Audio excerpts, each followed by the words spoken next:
We start with Swan winning. It's our first story. And the Member of Parliament for Swan constituency, Samuel Ayape, has called on government to, as part of its policy of a factory per district, consider setting up a quarry in the constituency that is also endowed with rocks suitable for the production of quarry dust. Well, according to the MP, the suggestion, if carried through, would reduce the levels of indiscriminate sand winning, which is having destructive effects on farmlands and needlessly claiming lives in parts of the country. The municipality has become a hotbed for illegal sand winning cartel that operates at odd hours of the day. In modern world, we don't win sand from the soil to build again. That is an old process that needs to be stopped. Now we have to process the rocks to get what is called quarry dust. Quarry dust is what is being used everywhere, because looking at the number of people that we have in this country, and especially in our Swan constituency, looking at our population of about 120,000, and 80–90% are farmers. If you end up destroying the very land these people are farming on, it then becomes very difficult for us to do the actual work of the people in the constituency that is farming. So I also want to suggest that we have a lot of rocks around this area. Investors should come. We will provide them and help them to go through a quarry so that we get a quarry dust for building, and then this sand winning activities also slow down. So it is two-way out, trying to use the police and then the stakeholders to stop the process, and also coming out with a new technology that we can just to get the sand, quarry dust as we call it, so that this sand winning activities will stop. The country must come out with a law that will prevent sand winning. And then we get is calling for one district, one factory. Quarry is also a factory, and we have such sites around. So they should come. We'll give them, those investors who want to go into this one district, one factory policy should come. We'll help them to get the quarry, the rocks, and start this quarrying process so that the sand winning will slow down in this country.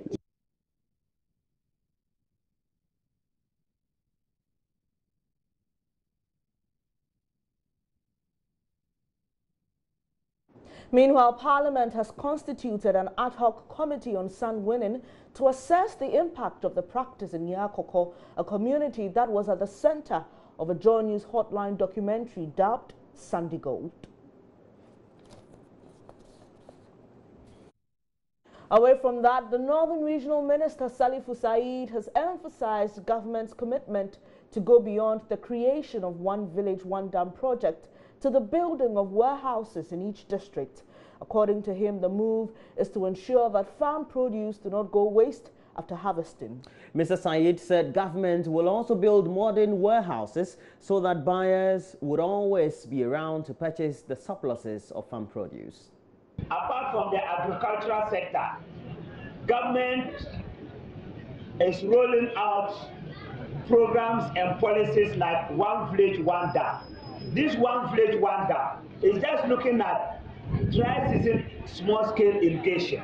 And given the fact that a lot of your catchment communities are closer to Tamale as a city, there are a lot of restaurants, big chop bars. They need a lot of vegetables to prepare meals and sell. So if we encourage this dry season irrigation farming, women and young men will no more migrate into down south, but they will stay during the dry season, engage themselves productively at the dam side to be able to grow vegetables and get weekly sales in both Kumbu, Tamale, and Yendi.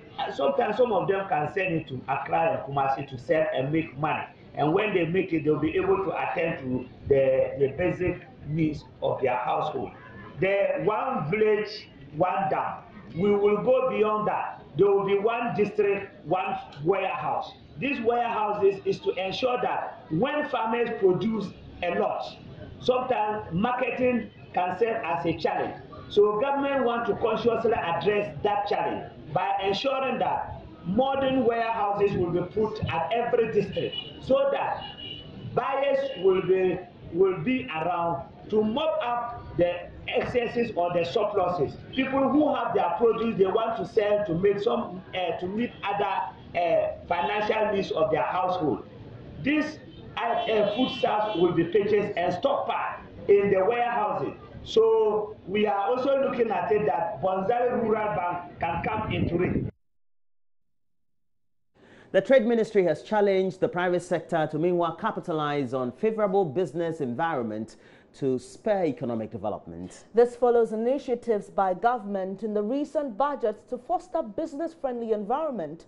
Speaking at the maiden edition of the Ghana Manufacturing Awards, Deputy Minister for Trade and Industry Ahumka Lindsay called on the private sector to take advantage of initiatives that have already been started.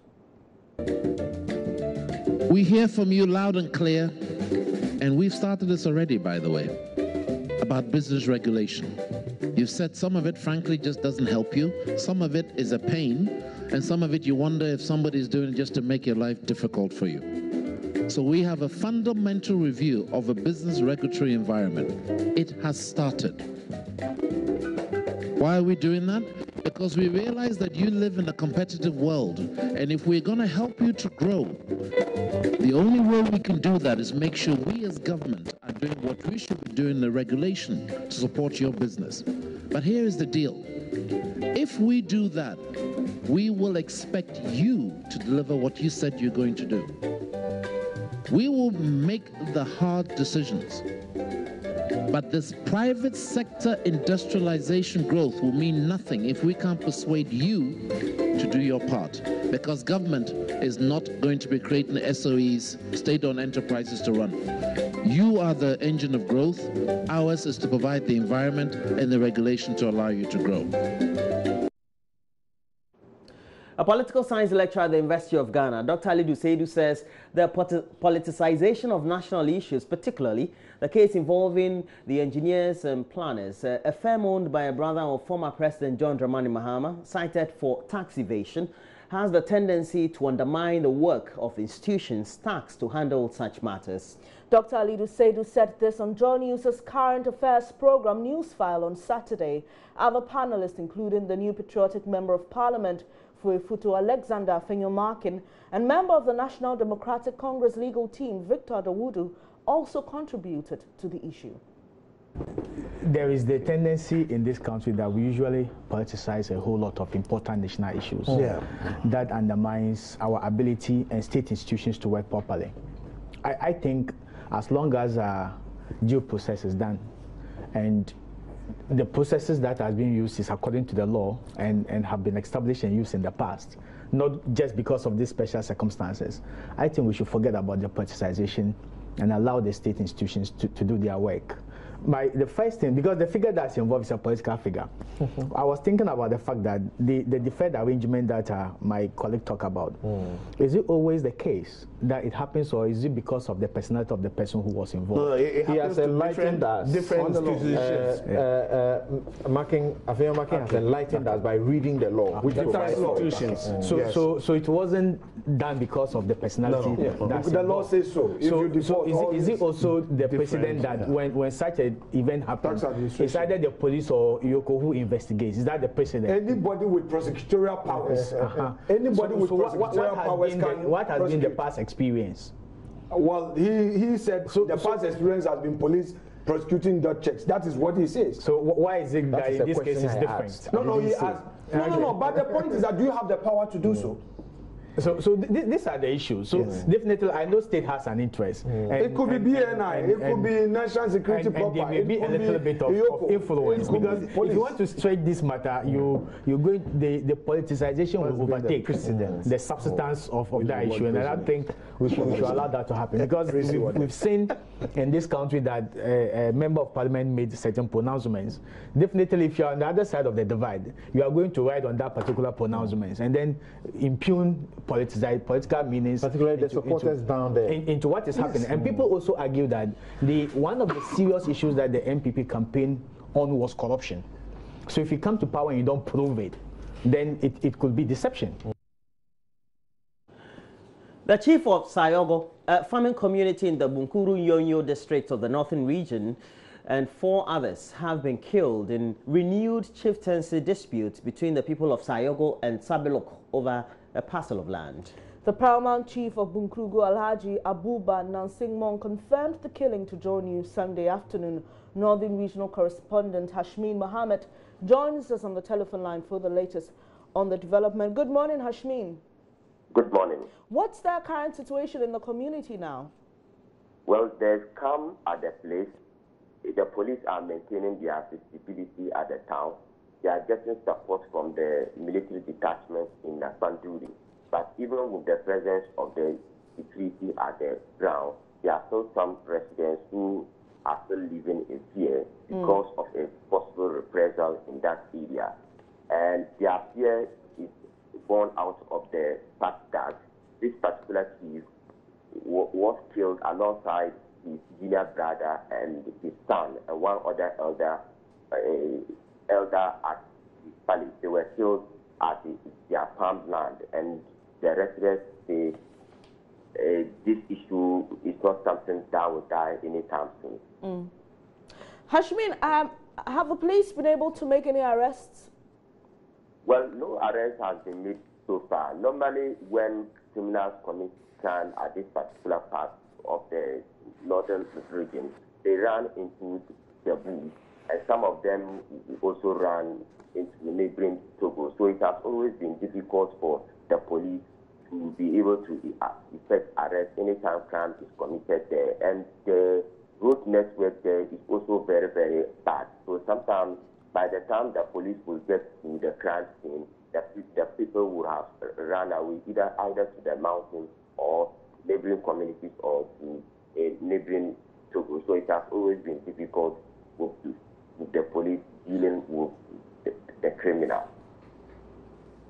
Now, this Roland, Hashmin, now, particularly when we know that some of these areas could be flashpoints for some of these communal violence, what are the police saying about the intel perhaps they may have picked up or not before the incident?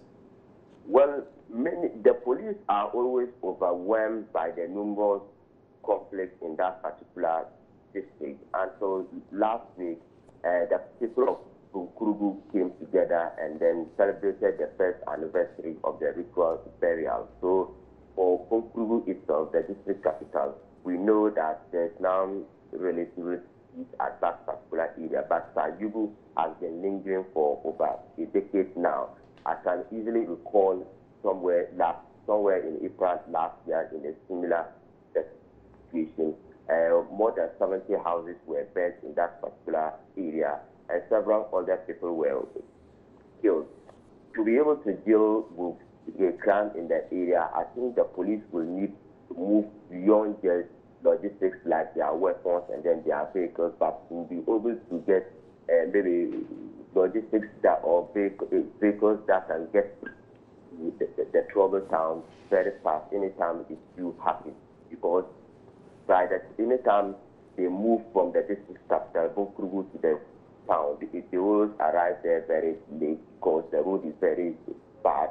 It's a rocky road, and they need to drive carefully because of their personal safety too. But so now that we know this incident has happened, the police are on it, what are they going to do finally to make sure that at least they bring a lot more truce to the warring factions or individuals? They are continuing their presence there with the support from the military. At the same time, what I have gathered is that the chief of Nasanduri and Bunkrugu are also trying to intervene and then talk to the warring factions there for peace to be brought to the people there. Well, thank you very much. Hashmin Mohammed is our correspondent in the northern regional capital, Tamale, giving us the latest update of an incident that happened at Bunkrugu, in which we're told at least 4 people have since been reported dead. Really a disturbing news there, considering the fact that the rituals that were held last year, people believe will bring closure to this matter. Unfortunately, we're picking this news again. We'll be following up keenly on the story and furnish you with updates as and when we get them.